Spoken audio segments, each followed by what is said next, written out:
friends. Today's video is all about 2 recipes that I want to show you. They're super easy. They're must-have make recipes for the ketogenic diet. So the first one is roasted garlic. So I make a big batch of roasted garlic because I love to put it in just about every recipe I make. And it's easy to make a bunch of it. So I'm going to show you how to do that.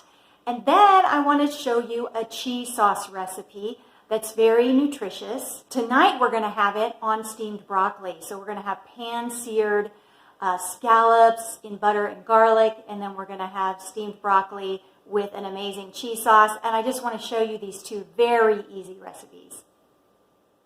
Okay, so first off, I just want to show you all the ingredients for today's video. The scallops. So these scallops come from Aldi. They are wild caught. And the ingredients just say scallops. Now, I looked at Walmart and I've looked at other stores, and these are the best option. They are inexpensive and they are delicious. For the cheese sauce, I'm going to be using garlic. This would be the garlic paste I use when I don't have roasted garlic, but I'm going to show you that recipe and I'll be using the roasted garlic. But this is also from Aldi. And then we're going to use 1 package of cream cheese. And just, a big batch of broccoli. I actually wish I had more. I ordered more. I feel like I didn't get everything I ordered, but anyway. And then I have 2 options for the cheese.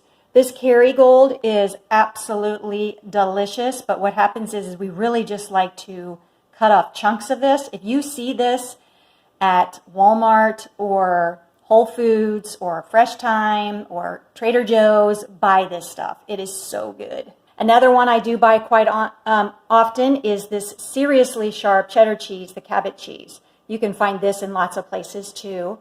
And then the secret ingredient that I feel like really makes this healthier is to use bone broth. So I'm going to take about a half a cup of bone broth, and I'm going to use that to thin out this cream cheese. And then I will add the garlic, and I will have the shredded cheddar. And that's going to be really the basis of the cheese sauce. So no thickeners. This is going to be plenty thick. Then if you come over here, this is everything I'm going to be using for the roasted garlic. So I bought 4 elephant size. So these are the big ones. You'll see when I hold this, like this is big garlic. They usually are smaller. There's different types of garlic. So this is the elephant garlic. And this was purchased at Walmart. If you have a farmer's market near you, if you can buy it from a farmer, if you grew it, that is so much better. There's definitely quality differences, and it's important to notice that. For example, too, with the olive oil. So I will be using olive oil in this. This is an organic olive oil. It is imported from Italy, and you can see on the label here, it has a harvest date, and it tells you more about where it's coming from. So you want to be careful with your olive oils. And then, because I use both parchment and aluminum foil, and the reason for that is I actually take the bulbs of garlic and wrap it in parchment first, and then I surround that parchment with the aluminum because it does a really great job of roasting the garlic in the oven. That is basically what I'm using for today's ingredients. Normally when I make roasted garlic, I cut off the tops of the bulbs and loosen up the outer skin, and then I get olive oil in the cracks and the crevices of the bulb, and then I wrap it up and bake it. With this elephant garlic, I noticed it was really dirty, like it came out of my garden. So anyway, I was a little bit nervous about trying to do it that way, and these cloves are just enormous, as you can tell. So I decided that I would go ahead and just peel them. They peel very easily, and then I'm going to coat them in some olive oil and wrap them up. Here are the garlic cloves, and I just put olive oil all over them, and they're ready to wrap up. So now they're wrapped up in the parchment paper. I have it sitting on a large sheet of foil, so I'll get it all wrapped up. Now it's ready to go into the oven. You might be wondering why I put it in parchment paper. I forgot to explain that. So I don't want my garlic cloves touching the aluminum. We are pretty aware these days that aluminum is pretty toxic and pretty dangerous for human health. And so I put the parchment paper in there first to protect it. It's going in the oven for 1 hour at 400 degrees. So here's the roasted garlic.